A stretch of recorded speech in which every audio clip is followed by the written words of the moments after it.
So today we'll be covering the chapters. We'll be starting with chapter 66 of Krishna book. But before we go to the chapters, I want to highlight one verse from Srimad Bhagavatam that will actually set the stage for what is the value of Krishna Katha. So we will do little bit from the first canto of Bhagavatam very briefly, and then we'll dive into different pastimes of Krishna. So I'm going to share my screen, and then you all can just read behind me. So here it is. So this is the chapter we are going to do, but before that I want to highlight this particular verse. Okay, so I'm going to recite this verse and we'll read a little bit from this and then we will get started. Okay, so if you would like to recite after me, you can recite also. Yasyam ve sruyamananam. Anybody to recite? Or actually I'll just keep going myself. Yasyam ve sruyamananam Krishne Paramapurushe Bhaktirutpaddate Pumsam Shoko Moho Bhayapaha. Translation by Srila Prabhupada. Simply by giving oral reception to this Vedic literature, the feeling of loving devotional service to Lord Krishna, the Supreme Personality of Godhead, sprouts up at once to extinguish the fire of lamentation, illusion, and fearfulness. Purport by Srila Prabhupada. There are various senses of which ear is most effective. This sense works even when a man is deep asleep. One can protect himself from the hands of an enemy while awake, but while asleep one is protected by the ear only. The importance of hearing is mentioned here in connection with attaining the highest perfection of life, namely, getting free from three material pangs. Everyone is full of lamentation at every moment. He is after the mirage of illusory things, and he is always afraid of his supposed enemy. These are the primary symptoms of the material disease, and it is definitely suggested herein that simply by hearing the message of Srimad Bhagavatam, one gets attachment for the Supreme Personality of Godhead Sri Krishna, and as soon as this is effected, the symptom of material disease disappears. Srila Vyasadeva saw the all-perfect personality of Godhead, and in this statement, the all-perfect personality of Godhead Sri Krishna is clearly confirmed. The ultimate result of devotional service is to develop genuine love for the Supreme Personality. Love is the word which is very often used in relationship with man and woman, and love is the only word that can be properly used to indicate the relationship between Lord Krishna and the living entities. The living entities are mentioned as Prakriti in the Bhagavad Gita, and in Sanskrit, Prakriti is feminine object. The Lord is always described as the Param Purusha, or the Supreme Male Personality. Thus, the affection between the Lord and the living entities is something like that between male and female. Therefore, the term love of Godhead is quite appropriate. Loving devotional service to the Lord begins with hearing about the Lord. There is no difference between the Lord and the subject matter heard about Him. The Lord is absolute in all respect, and thus there is no difference between Him and the subject matter heard about Him. Therefore, hearing about Him means immediate contact with Him by process of vibration of transcendental sound. And the transcendental sound is so effective that it acts at once by removing all material affections mentioned above. As mentioned above before, a living entity develops a sort of complexity by material association, and the illusory engagement of material bodies accepted as an actual fact. Under such false complexity, the living beings under different categories of life becomes illusion in different ways. Even in the most developed stage of human life, the same illusion prevails in the form of many isms and divides the loving relationship with the Lord, and thereby divides the loving relationship between man and man. By hearing the subject matter of Srimad Bhagavatam, this false complexity of materialism is removed and real peace in the society begins. When politicians aspire for so eagerly in so many political situations, The politicians want a peaceful situation between man and man, nation and nation, but at the same time, because of too much attachment for material domination, there is illusion and fearfulness. Therefore, the politicians' peace conferences cannot bring about peace in society. It can only be done by hearing the subject matter described in Srimad Bhagavatam about the Supreme Personality of Godhead, Sri Krishna. The foolish politicians may go on holding peace and summit conferences for hundreds of years, but they will fail to achieve success.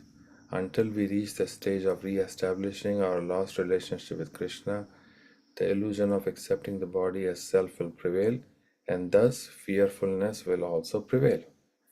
As for the validity of Sri Krishna as the Supreme Personality of Godhead, there are hundreds and thousands of evidences from the revealed scriptures, and there are hundreds and thousands of evidences from personal experiences of devotees in various places like Vrindavan, Navadvip, and Puri. Even in the Kaumudi dictionary, the symptoms of Krishna are given as the son of Yashoda and the Supreme Personality of Godhead, Parabrahman. The conclusion is that simply by hearing the Vedic literature Srimad Bhagavatam, one can have direct connection with the Supreme Personality of Godhead Sri Krishna.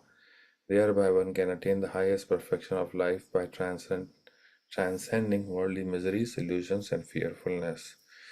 These are practical tests for one who has actually given a submissive hearing to the readings of Srimad Bhagavatam. Om Ajnanatimirandasya Jnananjana Chakshurunmilitam Yena Tasmai Sri Gurave Namah Shri Chaitanya Manobhishtam Sthapitam Jena Bhutale Swayam Rupa Kadamayam Dadati Swapadantikam Vandeham Sri Guru Sri Yutapadakamalaam Sri Gurun Vaishnavamscha Sri Rupam Sagrichatam Sahagana Raghunatanvitam Tam Sajivam Sadvaitam Savadutam Parijanasahitam Sri Krishna Chaitanya Devam Sri Radha Krishna Padan Sahagana Lalita Shri Vishakhanvitamscha He Krishna Karuna Sindhu Dinabandho Jagatpate Gopesha Gopika Kanta Radha Kanta Namastate Tapta Kanchana Gaurangi Radhe Vrindavaneshwari Vishvabhanusate Devi Pranamami Hari Priye Panchakalpatarubhascha Kripasindhubheva cha Patitanam Pavanebhyo Vaishnavebhyo Namo Namah Jai Shri Krishna Chaitanya Prabhu Nityananda Sri Advaita Gadadhar Shivasadi Gaur Bhakta Vrinda Hare Krishna Krishna Krishna Hare Hare Hare Rama Rama Rama Hare Hare Mukam karoti vachalam pangum langayate girim yat kripatamam vande Sri Guru Dinataranam Paramanandamadhavam Sri Chaitanyeshwaram Hari Om Tat Sat. Hare Krishna. So I'd like to welcome everybody for this class. So today we'll be covering a few chapters of the Krishna book, which is basically a presentation of Srimad Bhagavatam. So Srila Prabhupada, when he came to the West, he wanted to give the entire Srimad Bhagavatam, but that would have taken a lot of time, which it did. And Srila Prabhupada was not sure how much time was left in his life. Even though he is completely surrendered to the Supreme Lord, he was also completely surrendered to the Supreme Will of the Lord, which means if Krishna wanted to take him at any point, he would be happy to go. So he wanted to basically give the gist of Srimad Bhagavatam as soon as possible before he went into the detailed descriptions of Srimad Bhagavatam. So that's how this Krishna book came about. In Krishna book, there are about 90 chapters, each representing a chapter in Srimad Bhagavatam. George Harrison, the famous Beatle, he actually funded this whole project of distributing the Krishna book, and Prabhupada wrote this book, and that's how this book has become very popular. So, before we get into those detailed chapters, just one thing I want to highlight here, the verse I said, which is basically saying, Yasyam ve sruyamananam Krishne parama purushe. Basically, literally, if you see the Sanskrit, you will see that here he's talking about, Sutta Goswami is talking about Yasyam ve sruyamananam, to hear about someone, about who? Krishne parama purushe. Krishna, who is the Param Purush, which just means supreme enjoyer. What happens after that? Bhaktir utpadyate pumsam. Pumsam means the population, general people like us, all of us. Bhakti utpadyate. By hearing about Krishna, who is the supreme enjoyer, we develop a sense of bhakti for him. And what is the end result? Shoka, moha, bhaya, paha. Shok is lamentation, moha is illusion, and bhaya is fear. We become free from all these difficulties we are going through. So, the gist of this verse is that when we hear about Krishna, a lot of times Krishna's pastimes are described as mythological stories or historical facts or moral stories or some entertainment, just different variations of not the actual thing. The actual thing is that these are real facts of what Krishna did and how hearing about this can actually deliver a person from different situations. Like here is saying Shoga, Moha, and Bhaya. I can go on a lot on this verse, but that's going to take up most of the time here, so I will not go deep into this particular verse. But I just want to set the stage to say that when we hear these stories about Krishna, they are not just mere moral stories or some historical facts, but these are the activities of the Supreme Lord for which He comes so that He can attract the people who want to go back to His abode, which is where we belong. Okay? So the first chapter we are going to do is so I'm going to cover the gist of these chapters, the deliverance of Pondraka and the king of Kashi. So this goes back to when Krishna was living in Dwarka. So before Krishna lived in Dwarka, he was also attacked by many demons in Vrindavan. And somehow this thing continued. The attacks on Krishna by the demoniac people continued all his life. Because demoniac people on the material world are always there. So one such person was Pondraka. So his philosophy was that he wanted to be an imitation of Krishna. Many demons like Shishupal, Dantavakra, they were just openly against Krishna. They tried to attack him, they tried to kill him. But Pondraka particularly had a philosophy that he is Krishna himself. Somehow he got the idea, he accepted at least, that whatever Krishna's position is, the way he dresses, the way he acts, whatever he has on his body, that must be the symbols of the Supreme Lord. That much he accepted. And later in the chapter, Prabhupada explains that he actually got the Sarupya Mukti. That means he got the liberation where he got the same form of Krishna. We'll come to that later. But bottom line, he was very much against Krishna. But his approach to opposing Krishna was that he declared himself to be real Krishna. So he said, I am the real Vasudev. So he sent a messenger to Lord Krishna in Dwarka. So the messenger came and they were all sitting in the Sudharma assembly hall. Everybody is there. Uddhav is there. And Ugrasen is there. Krishna is there. Everybody is there. So this messenger comes and he says, I am coming on behalf of the king of Koshala. I believe Koshala is the kingdom where he lived, Pondraka. He was the king of that place. So he said, I've come here to give a message, and the message is that my lord Pondraka is the real Vasudev. And he read the whole message where he said that I am the real Vasudev and I have the four signs of Sankha, Chakra, Gada and Padma. He also has the Srivatsa and he also has the Kastuba Mani. And he said, I have come to deliver this whole world and you are the fake Krishna or fake Vasudev and I am the real Vasudev. That's what he declared. So as soon as he declared this in the assembly, everybody started to laugh. Actually, Prabhupada is explaining in this chapter that they kept laughing so long that it just almost went for a long time where they could not stop laughing. Everybody, Ugrasen is laughing, then our Uddhav is laughing, Krishna is laughing. And finally, when they were done laughing, Krishna gave him a message that you are basically like a crow. You have no standing anywhere and then you are declaring to be Krishna, I am not going to give up my all these things or chakra or anything, but what I can do is that I can give up my chakra to actually kill you, and then I'm going to giving you a befitting reply. So like that, he basically humiliated the messenger of Pondraka, that you go and give this message to your Lord, that this is what he is, that he is a low class human being and he's trying to imitate the God. Krishna even told him that when I kill you, the one you're trying to kill will kill you and your body will be lying there for the animals to eat. That's going to be your situation. That's what Krishna told to the messenger. So messenger, he went back to that Kaushala. At that time actually, this Paundraka, he was living with the king of Kashi. So both of them were in Kashi, they were good friends. So Kashi Raj and Paundraka, they are friends and they are both living in Kashi. So messenger went back. So Paundraka patiently heard all the statements of Krishna and he was debating, but he was also a very brave man.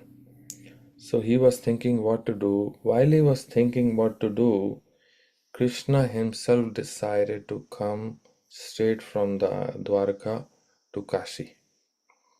So Krishna got on the chariot, he came to Kashi, and then he declared by his conch shell that he has arrived, and he challenged the king, this Kaushala king, Paundraka, and also Kashiraj. So like I was saying, that this Paundraka was actually a very brave man, but still he was against Krishna, but he was dressed exactly like Krishna. So when he came in front of Krishna, Krishna was watching him for a while, that he is wearing exact same thing, just the duplicate. He was wearing the same pitambar, he had the same Sankha Chakra Gada and Padma, he had the same Kastuma, all fake, but they look exactly like what Krishna is wearing. He also has the sign of Srivatsa, which is basically a tuft of hair in Krishna's chest, which is the natural hair Krishna has, and that's one of the jewels on his body, which is part of his body. So Pondraka put the artificial, this Kastuva Srivatsa, artificial Srivatsa on his chest to indicate that he was Vasudeva. So when Krishna looked at him, he was really amazed to see that how much effort he has made to look exactly like me.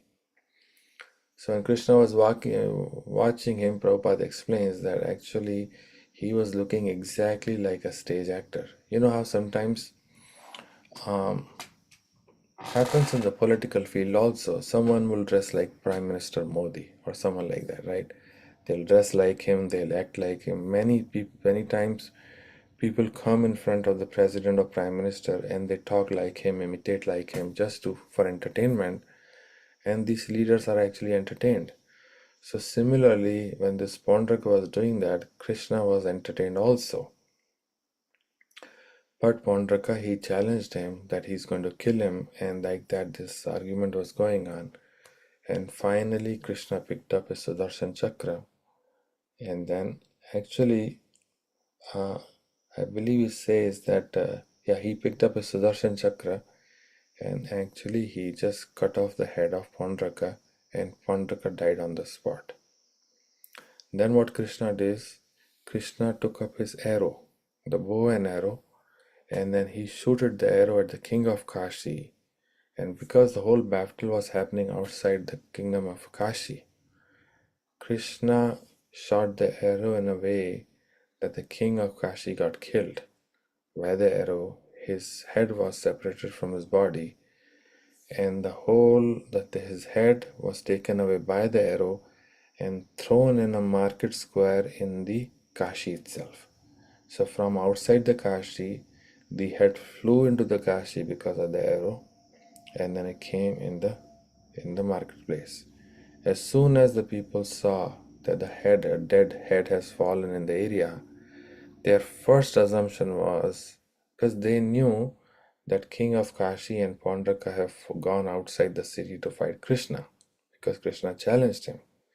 So they thought that they have killed Krishna and this is the head of Krishna. because the way the head fell, it was not clear to say whose head is this. The first assumption was that this is actually the head of Krishna and Krishna has been killed.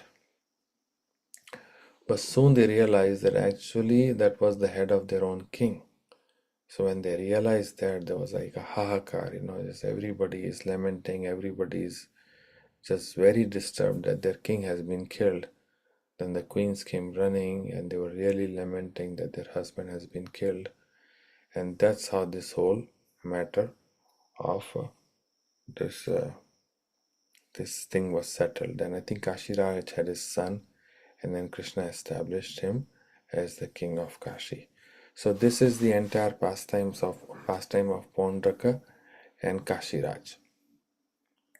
Then Sukadeva Goswami continues and he describes the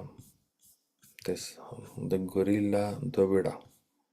Dovida is the name of, that's the next chapter basically. One second, let me might Shirsha. So here, this is another pastime. This is related to Lord Balaram. So earlier, Krishna was in Dwarka and then he came to Kashi and he killed the Paundraka and the king of Kashi, and then he went back to Dwarka after establishing his son as the king. Then came a situation where Lord Balaram was actually he was in the Raivataka mountains. He was enjoying with his girlfriends. So this gorilla came, his name was Dvivida. So the story of, or the history of this gorilla is, his gorilla means that he's not exactly human, but he's more like basically like a chimpanzee or something in between, which is not exactly like a human, but it's actually like a gorilla. And his expertise is how the monkeys and the gorillas fight. He doesn't have real weapons, but he actually pulls out the trees, uproots the tree, and that's how he used to fight. So this gorilla Dvivida was a very close friend of Narkasura. So I'm sure you must have heard about who Narkasura was. Narkasura was the one who had imprisoned 16,000 queens. And all these young maiden girls, they were his, basically he kidnapped them and he wanted them to be his queens, but somehow they did not agree. And Krishna went and delivered all those queens and Narkasura was killed. Narkasura actually had a benediction, something to do with that he will be killed only with the cooperation of his mother, which is Bhu. And Satyabhama is also considered the representation of Mother Earth. So Satyabhama was with Krishna, and that's when Narkasura was killed. So when Narkasura was killed, Dvivida was very much disturbed that his friend has been killed, and from that point he became very inimical towards the Yadu dynasty. So much so that he was actually going around the whole country of Bharatvarsha and just harassing the Brahmanas and destroying the Yagyas, just any possible situation where he thought that it was favorable to Krishna consciousness or anything related to bhakti, he would just ruin the situation and harass the people. So he kept doing for a long time, and eventually he came closer to Dwarka because that's where he knew Krishna was. So he was causing a lot of trouble. There were many villages along Dwarka, the shore of Arabian Sea, and he would just go and destroy their houses. And he was actually very powerful. It describes here in Krishna book that his strength was equal to 10,000 elephants. That was his strength. That's a very powerful man. So what he would do is that sometimes he would just go inside the sea, because all these villages are on the bank of the ocean. So he'll go inside the ocean, and he has so much strength that from inside the ocean he'll push the water out. So when he pushed the water out, all these villages were drowned and inundated with water. And when that happened, the whole place, the whole villages were destroyed. So he was just harassing everybody. So anyway, this activities kept going for a while. Finally, he dared to go closer to Balaram. So Balram, he was like I was saying earlier, that he was in the Raivataka mountain, which is in the area, and he was enjoying with his girlfriend, all his gopis. And Lord Balram, his particular interest or his particular liking is the drink Baruni. Krishna did not drink that much, so much, or if he drank at all, I don't know. But this particular drink is highlighted in relationship with Lord Balaram. That when Balaram was really wanted to enjoy, he would drink this Varuni. And it's slightly intoxicating also. So when he was drunk and he was enjoying with his gopis, this gorilla demon Dvivida came and then he started harassing the gopis. First he started making this weird face signs and then he started pushing them. Then he even went up to Balram and he started pulling his clothes and his jewelry, his ornaments. Then he started going to gopis and he started pushing their clothes. So he was just doing different obscene things, and finally he actually started showing the lower parts of his body to the gopis.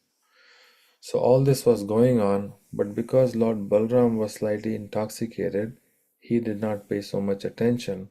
But the gopis were not happy because he was just disturbing the whole environment. So they were upset that he is here. So Lord Balaram slowly understood that this man is actually causing trouble. So he came up to him again. This gorilla came up to Balram and again he started to push him. That's when Lord Balram decided that he has to deal with him. So far he was ignoring him. Okay, he's just a gorilla. He's a gorilla is basically like an animal creature, right? He's a forest creature. So sometimes forest creatures like monkeys and all, they do weird things, they do strange things, and we ignore it. So Lord Balram also kept ignoring because he's not a human being. But then it got to the point where he was actually disturbing them, and that's when Lord Balram decided to teach him a lesson. So Lord Balram, he hit him with a gada. As soon as he hit him with a gada, this person, he was so powerful, like I was saying, he was powerful as 10,000 elephants. It did not affect him at all. It just did not bother him. So, to pick up the fight, he actually uprooted a whole tree. And then, when he would uproot the whole tree, what he would do is because tree has got all the branches and leaves and all, he'll quickly rip out all the smaller branches and make the big trunk and then use that trunk to fight. So, he picked up one big tree, pulled out all the branches and leaves, and then immediately threw it at Balaram. As soon as it came at Balaram, then Balram smashed it with his gada and the tree was cut into pieces. So, like that, the fighting went on and on and on. Then he got another tree and another tree. Like that, the whole forest area was completely destroyed because whatever tree he took out and attacked Balram, Balram destroyed it. But because he's a gorilla, he doesn't have a weapon, so he started picking the stones. And when he started picking the stones, he started hurling the stones at Lord Balaram. But those also, Lord Balaram, as soon as the stone came to him, he will just hit it with his gada and the stone will turn into pieces. So it describes, I believe, that just like an elephant, it takes out a sugar cane and throws away. That was the situation. That whatever he threw at him, he would just destroy it. So finally, after all this battlefield going on, finally the gorilla came up to Lord Balaram and he got into a fist fight. That means now he is using his fist. So Balaram, being a fair fighter, he threw away his gada and then he also got on the ground to have a fist fight with him. So now Dvida and Balaram both are on the Maidan, on the ground, for a fist fight. So he punched, the demon punched Lord Balram. He punched him multiple times, but somehow Lord Balram was not affected.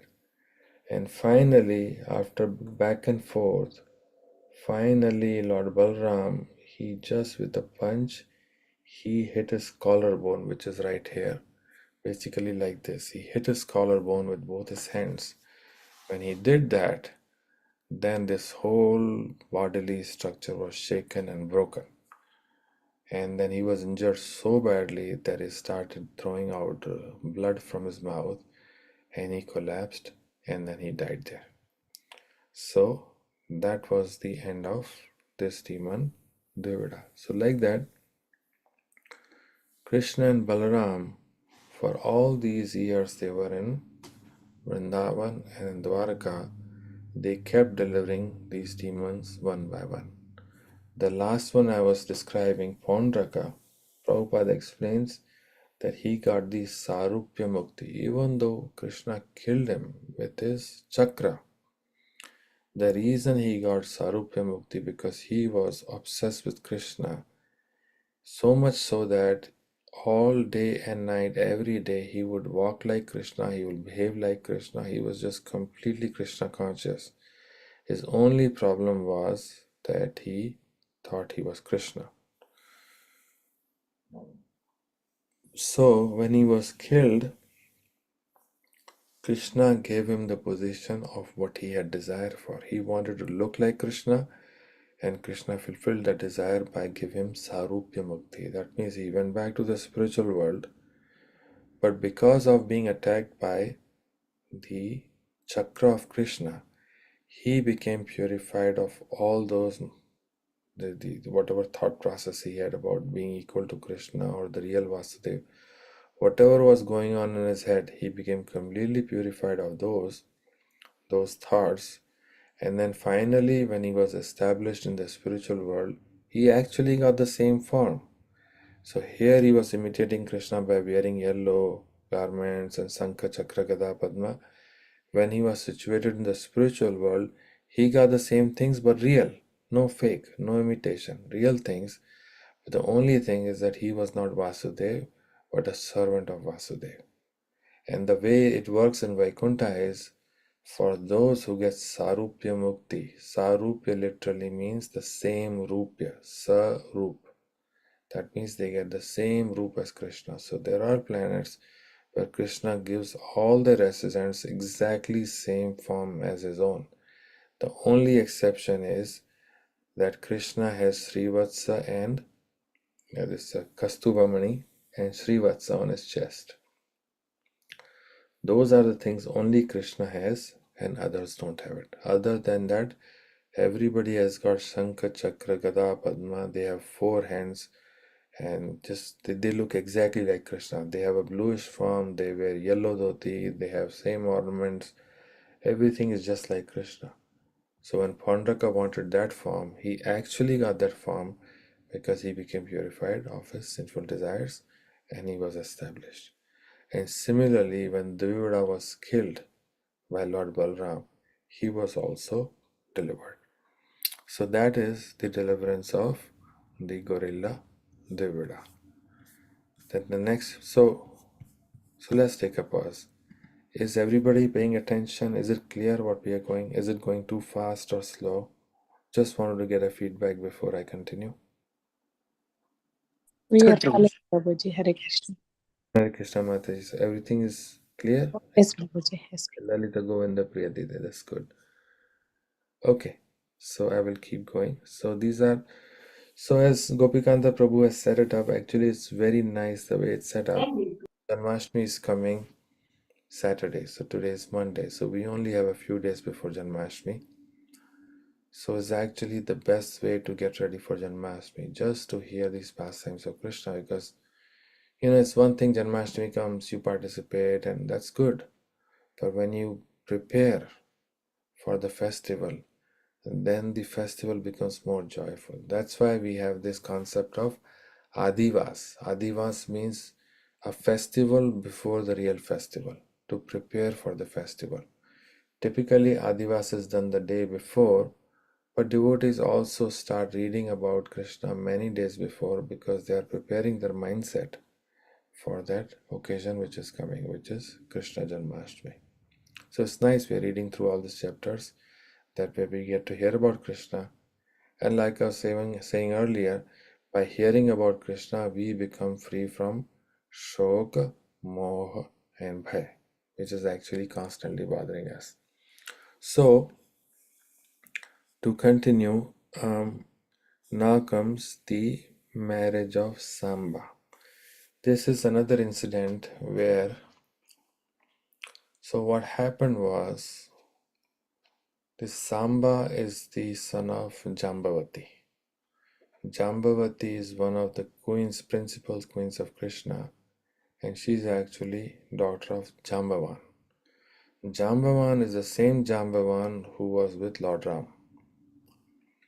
So after Lord Ram went to Vaikuntha, Hanuman stayed back, and so did Jambavan. But all these years, Jambavan stayed in the gufa, in a, what do you call gufa in English? In a cave. Cave. So he stayed in cave for all these years. So Jambavan had a daughter, Jambavati. She was just like a very pet daughter. And then she was also living in the cave. Jambavan would go in and out of the cave, but she would always stay there. And she also had a caretaker there who would take care of Jambavati. So Krishna, I'll just tell the short version of it. Krishna one day went looking for Shamantakamani. There's a whole pastime there about Shamantakamani. So he went there looking for it, and then he went in the cave of Jambavan. He saw that Jambavati is playing with that money. So the maid got very alarmed and she called for Jambavan because a stranger has come in. So Jambavan and Krishna were face to face after a very long time. But Jambavan could not recognize Krishna because he knew of Lord Ram, and Krishna looked different. Lord Ram was a little greenish color, and then Lord Krishna is little bluish in color, and their Veshabhusa, the way they decorate themselves is different. So he could not immediately recognize his Lord. So then they fought for many, many days. I think 28, 29 days, something like that they fought. And finally, Jambavan was so exhausted that he understood that there cannot be anybody other than my own Lord who can defeat me like this. So then he accepted Krishna as the Supreme Lord, and Krishna also revealed that he is not different for Lord Ram.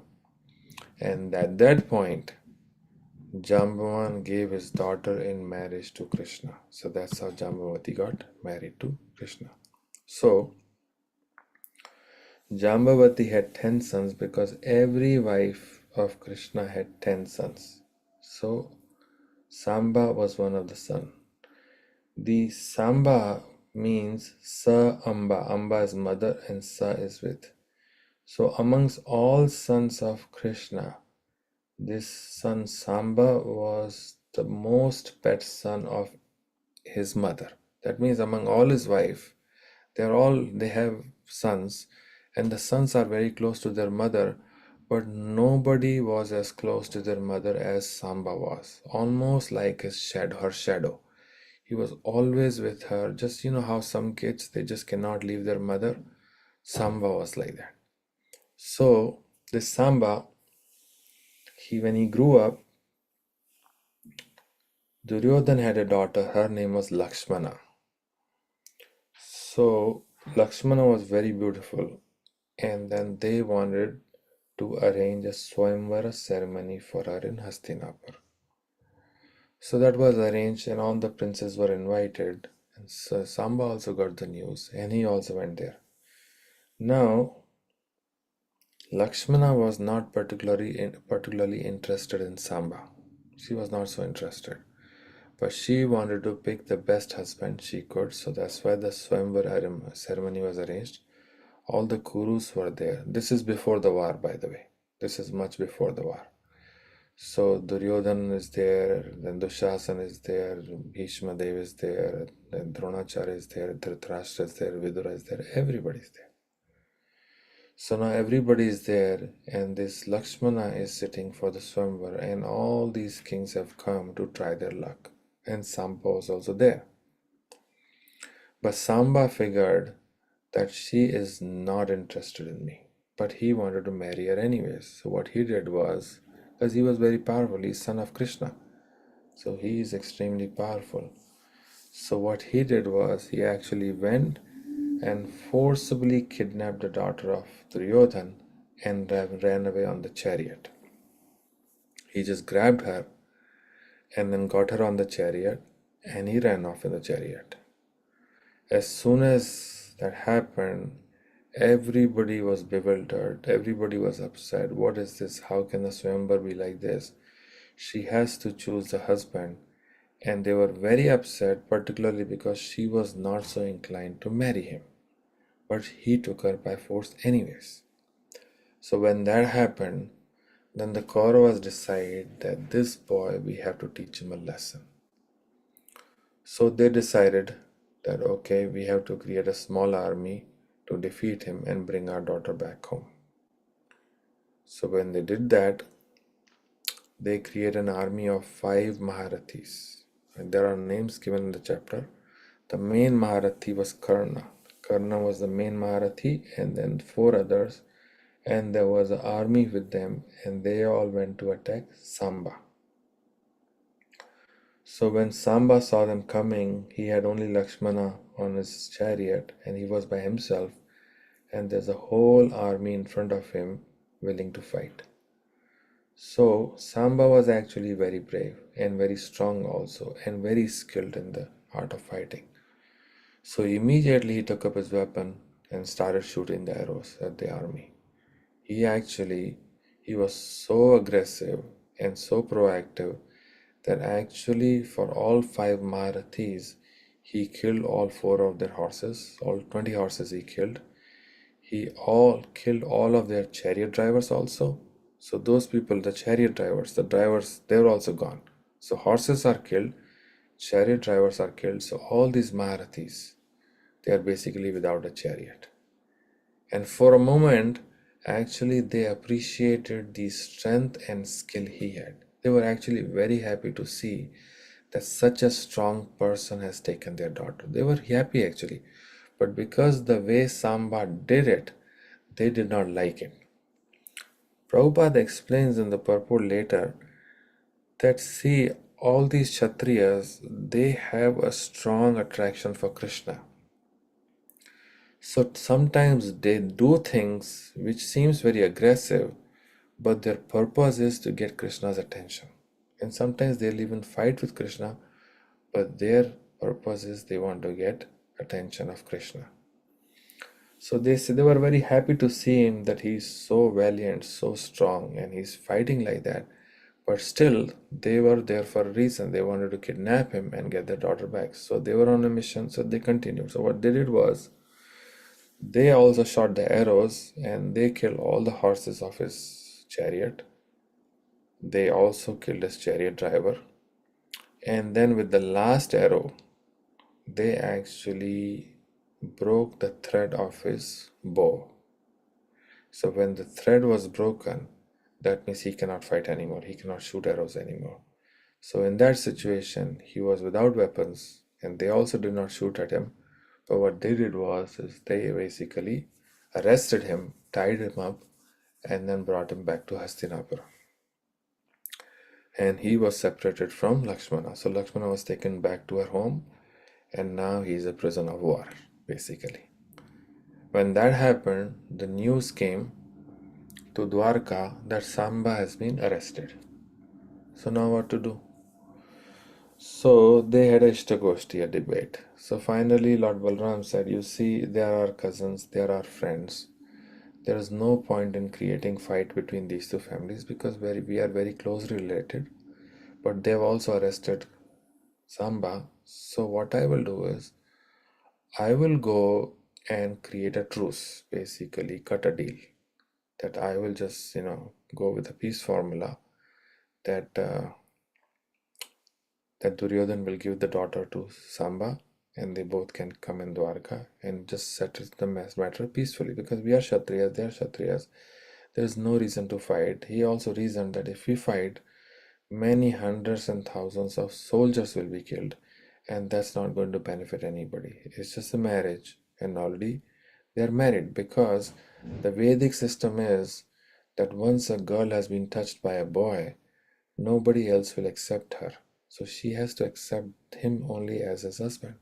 So even though she was not inclined initially to accept him as her husband, but later it was settled that he was going to be her husband. That was settled. So everybody knows then now she has to be married to him only. So Balram said, why create all this bloodshed when eventually she will not marry anybody else? She has to be married to him only. So why not I just go and settle this whole matter? So he started for Hastinapur. So from Dwarka he came through this whole Rajasthan, the dry area, the plateau area, the Uttar Pradesh, all this area he came, and finally he came to this Hastinapur, which is close to Delhi. So when he got there, everybody's following so far? Is it clear? Yes, Prabhuji. Hare Krishna. Yes, Okay, okay, good. So when he got there, then he did not go inside the city. He said, okay, I'll be outside. Let me send a messenger because I am going without invitation. I am for a truce here. I am for settlement. So it should be done outside. So he said he wants to give a message that he's outside and he wants to see how they come and basically greet him. Because he has come all the way, he's expecting a positive response from the other side also. So he did not go in the city of Hastinapur. He actually camped outside and he sent a messenger to tell Duryodhan, Dhritarashtra, Vidura, Bhishma that Balaram has come.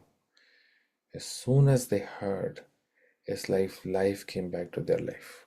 They were so happy, so extremely happy. And particularly Duryodhan actually Balram had a strong affection for Duryodhan, and it was Duryodhan's daughter. So Duryodhan became very happy and he came out, he brought all these gifts and greeted him nicely. He was very affectionate, they were hugging each other, all that was very, very positive. But then Balram said his statement. He said, we are friends, all that is good, but I am here for a reason. I'm here to get our son back. So when he said that, then the Kauravas did not like it. It's one thing he has come and we greet him because we are friends, but it's another thing that he's demanding us of something which we have as a right because they arrested him legally. So now there was also an arrangement where actually in the political understanding, Kauravas were a kingdom, the kings of the entire world, but the Yadus were only the kings of the areas of Dwarka. So basically, they were kings under the kings. The main king was Dhritarashtra, and Ugrasen was a smaller king under Dhritarashtra, right? So the level of Kaurava's kingdom is higher than the level of his Yadu's kingdom. So when Balaram demanded that you give our son back and also daughter back, then they did not like it. Then they started talking. They started saying that you guys have no existence without us. Actually, whatever you use, the royal insignia, whether you use chamara, whether you use morpunk, whether you use the white umbrella, whether you use the foam like bedsteads, all those things, luxuries which you use in Dwarka, you use it because we approve them for you to use it. Otherwise, you should not be allowed. We have the same standard of living as you, even though you are a lower king. So we have done you already a favor by allowing you to live a luxurious life, even though you don't deserve it, because that's not your standard, that's our standard. So now, because you've been allowed to that extent, you're crossing. This is all they're telling Balaram. Then now you're crossing your boundaries by coming to our door and asking for something which belongs to us, that gives Samba back. Well, if he wanted to be back, why did he dare to attack our daughter and just take her away? How dare he do that? Because he's not equal to us, he's a lower king. It was one thing he came to Swamvara and Lakshmana accepted him, that was fine because we are related and that was okay. But he did not let that happen. She does not want to marry him. He forcibly took it away. So there's no way we give our son back to you. As soon as Balram heard, he became extremely angry. When he became angry, Then he started to dig around this whole place and actually separated the whole Hastinapur from the mainland, and he dragged it, and then he was about to sink in Ganga.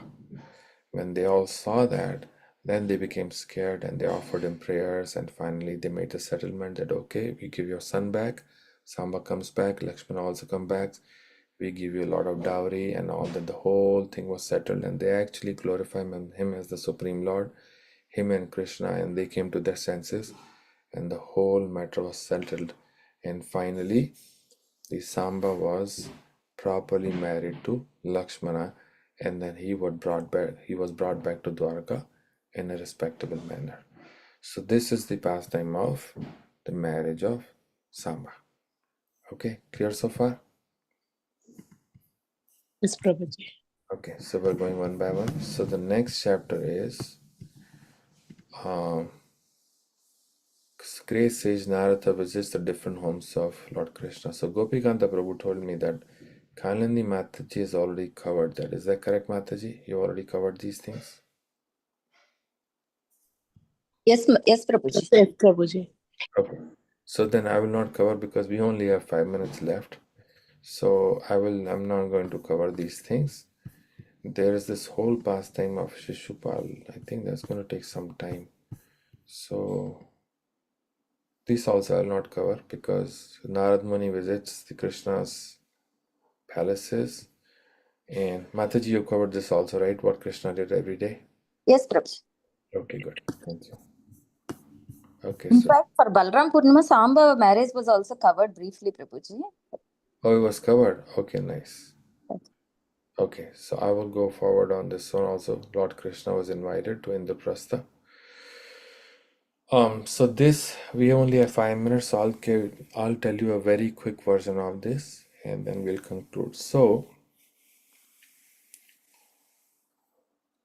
Yudhishthir Maharaj, after he got Indraprastha, so he got Indraprastha because there was a brokerage between Kauravas and Pandavas, and finally this Khandav forest, which was actually a very not useless, but it was a very kind of not easy to inhabit forest. It was not a very favorable place for living.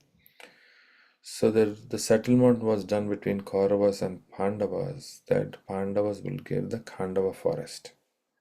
After they were tried, Kauravas tried to kill the Pandavas by the shellac fire in the house, and then finally they came out alive. So now the settlement was done that they cannot live together, they need to be separated. So they were given the Khanda forest to live. It was practically useless. You cannot live there. But by arrangement of Krishna, and there was a Maya demon, and there's also Vishwakarma, they all came together and they created a city which was more beautiful than Hastinapur. More beautiful than Hastinapur. It was newer, better, everything was better than that. So after all this was settled, see, Yudhishthir Maharaj was naturally attracted to Krishna, so he was looking for ways to invite Krishna to his house. So he decided, see, I have got everything. There's nothing I'm aspiring from. He's son of Yamraj, he's Dharmaraj. There's nothing Yudhishthir has in his life which he's aspiring for. His another name is Ajata Shatru. That means his Shatru is never born. That means he doesn't even have any enemies. So there is nothing really for him to aspire for.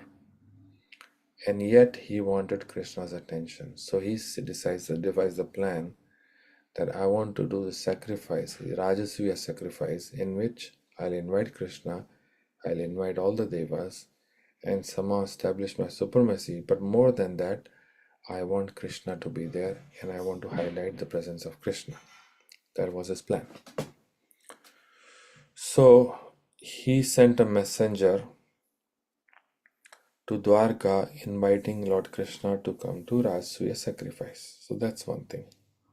On the other side, Jarasandha, who was a demon, he was against Krishna always.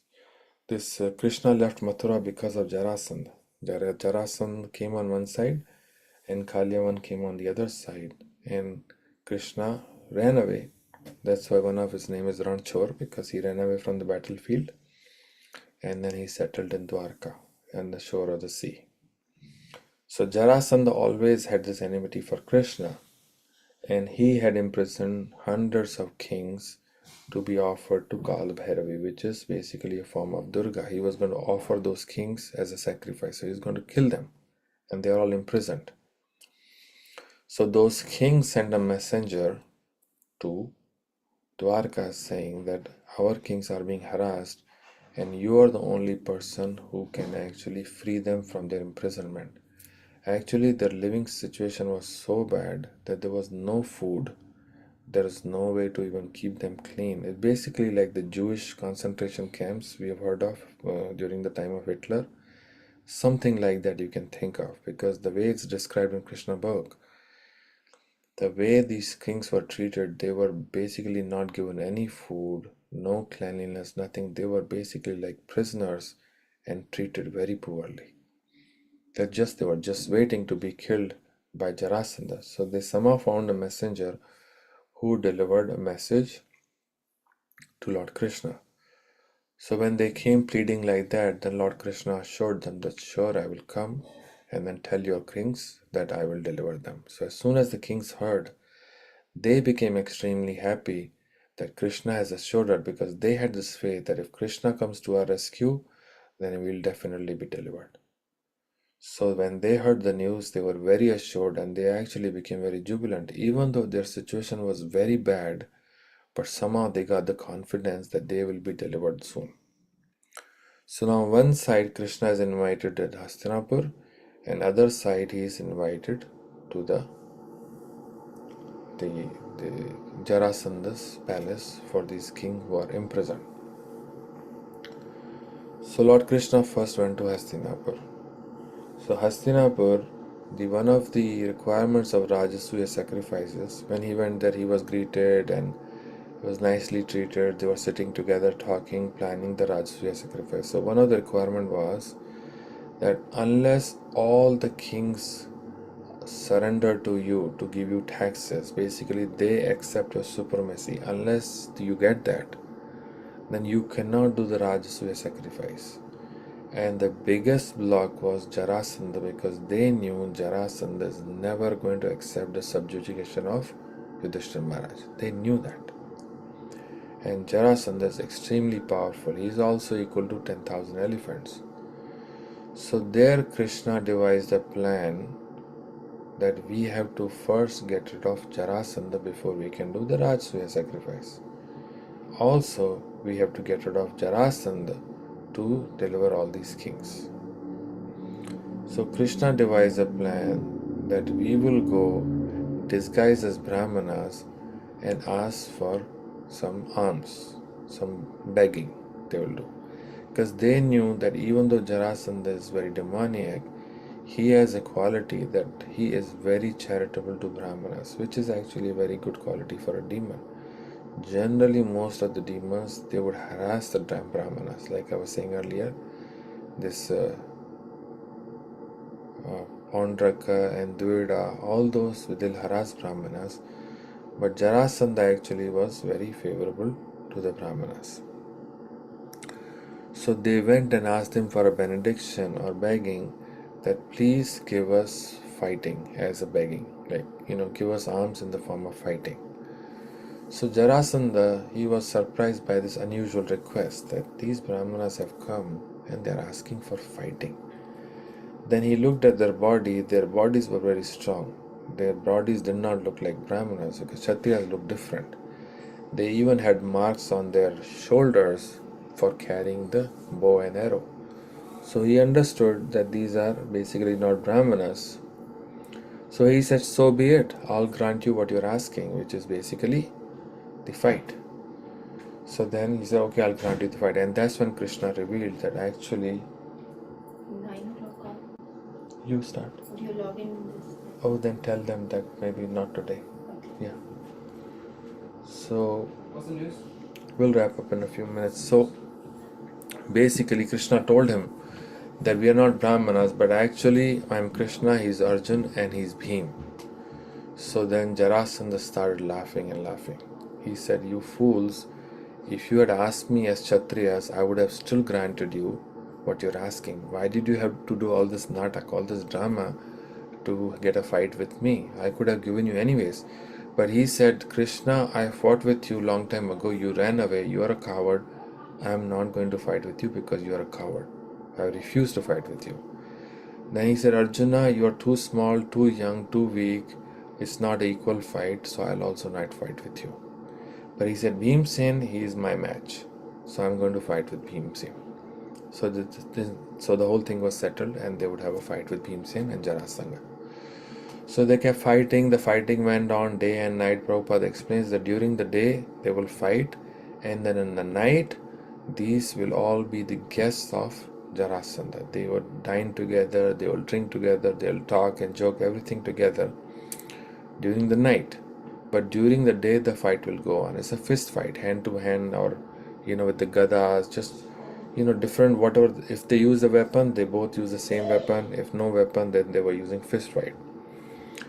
After 27 days, Bhimsen told Krishna, "Krishna, this is beyond me. I don't think I can defeat him because he's too powerful."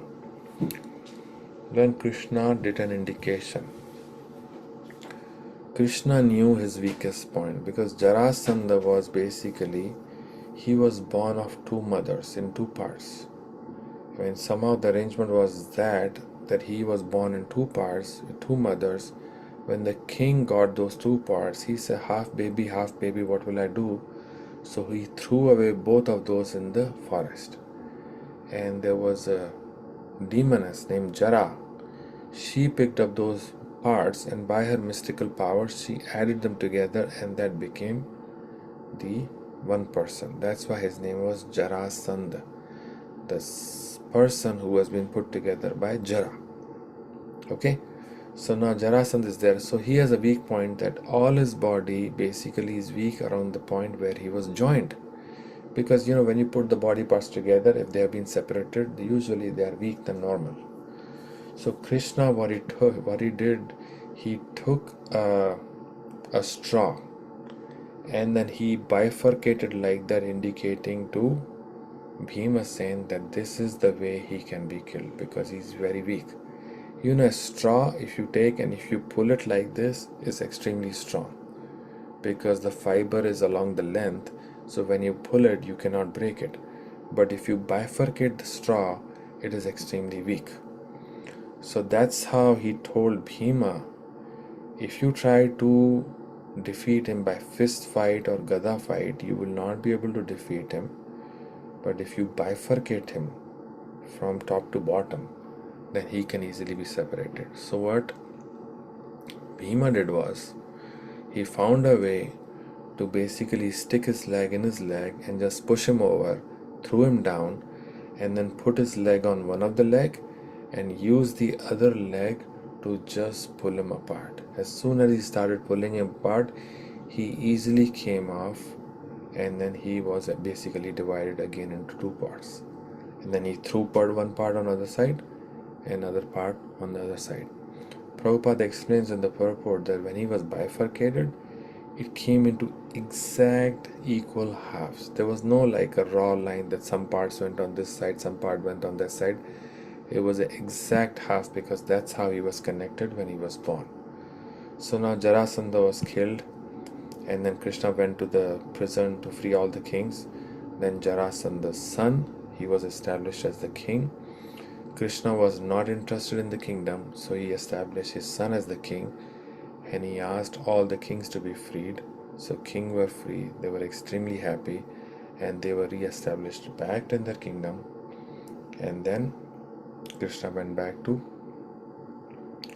this Hastinapur, and then they continued with their Rajasuya sacrifice. So this is the whole story of Jarasandha and how this Rajasuya sacrifice was happened. So let me go through. I think I covered a few chapters by this. We're already past our time. The liberation of King Jarasandha, that's what I covered. And now there's one more. Lord Krishna returns to the Hastinapur. So after Rajasuya sacrifice, he came back to Hastinapur, and Shishupal, I was supposed to cover this, but I don't think we have time. So, Mataji, what should we do? Should we pause here and then we do it at a different time? Yeah, no problem, Prabhuji. I will Okay. request for the tomorrow's if they can add. Okay, sounds good. Okay, Thank you. so I think we'll conclude here because we're already past our time. Is that okay?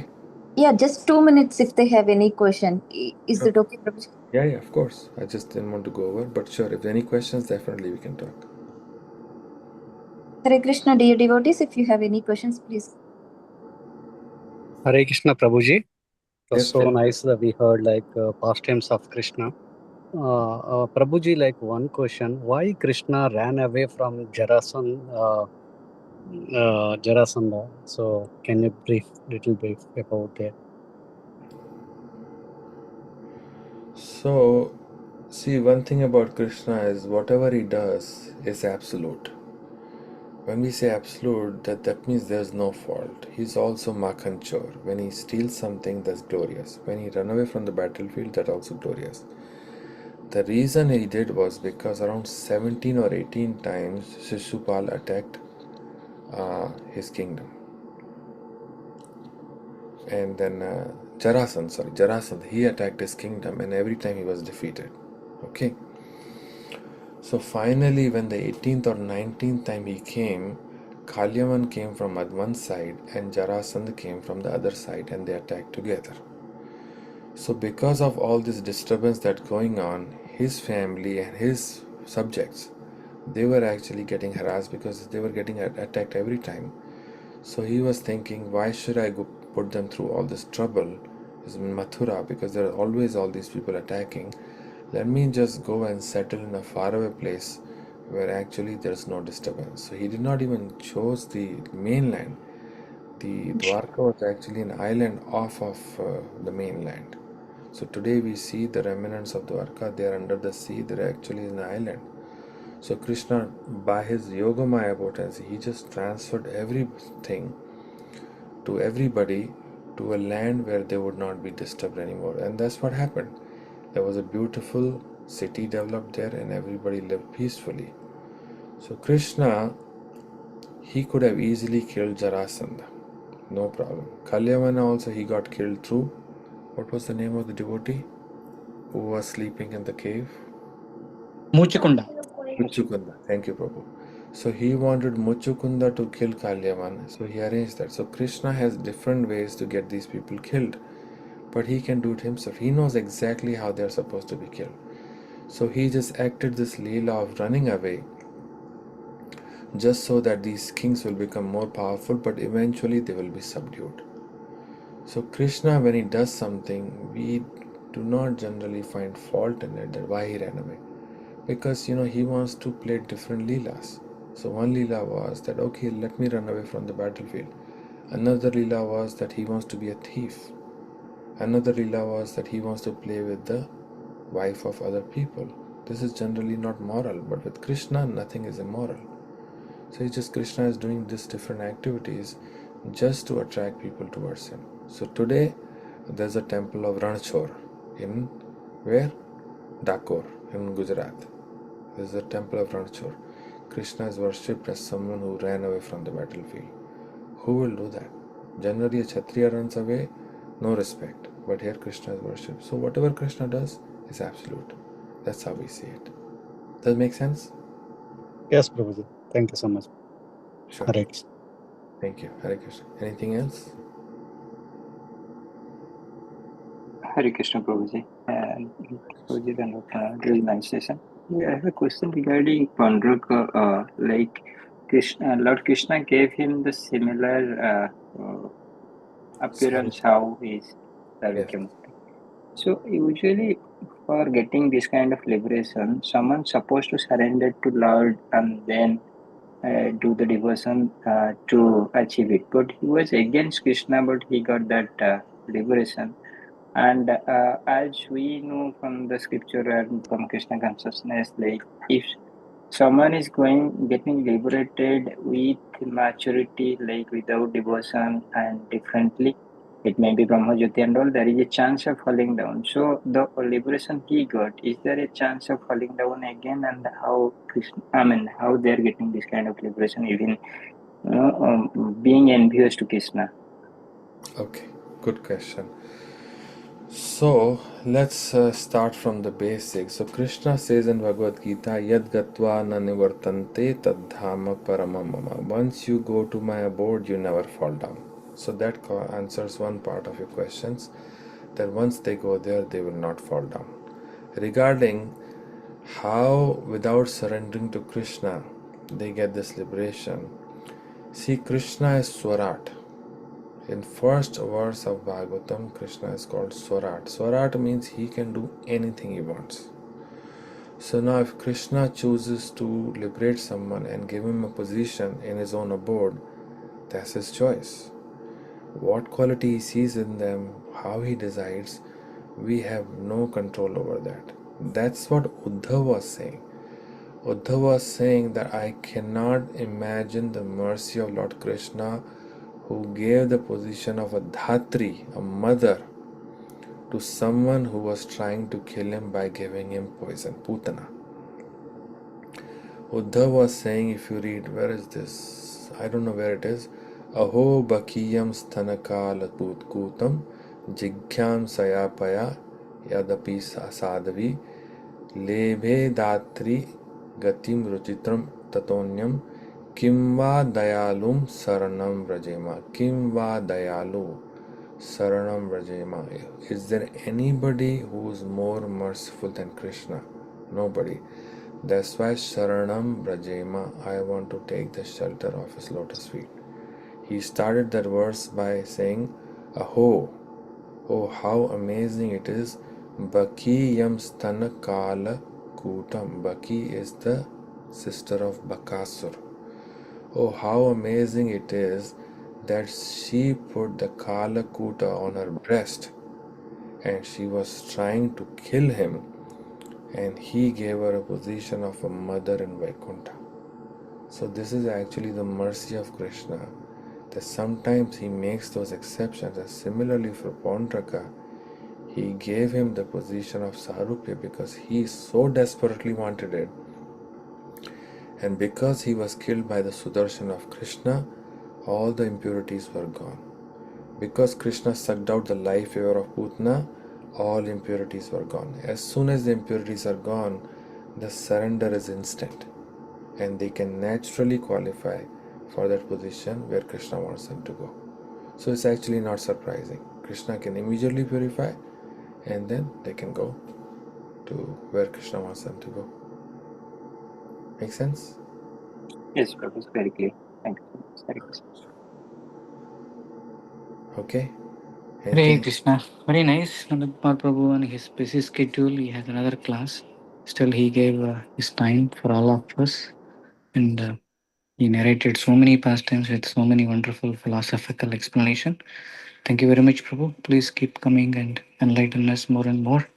Let's chant 3 times Hare Krishna. Let's 3 times Hari Bol to thank His Grace Nandakumar Prabhu. Hari Bol, Hari Bol, Hari Bol, Hari Bol. Tomorrow morning we will have regular Bhagavatam class, and tomorrow evening we'll have Krishna Kathamritam.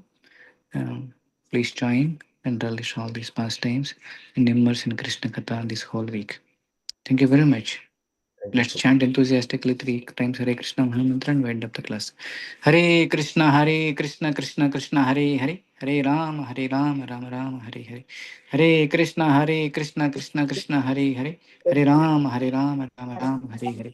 Hare Krishna, Krishna Krishna, Hare Hare, Hare Rama, Rama Rama, Hare Hare. Hare Krishna, Krishna Krishna, Hare Hare, Hare Rama, Rama Hare Hare. भगवान श्री कृष्ण परमात्मा की जय. जन्माष्टमी महामहोत्सव की जय. समवेत भक्तवृंद की जय. गौर प्रेमानंदे हरे हरे बोल. हरे कृष्ण.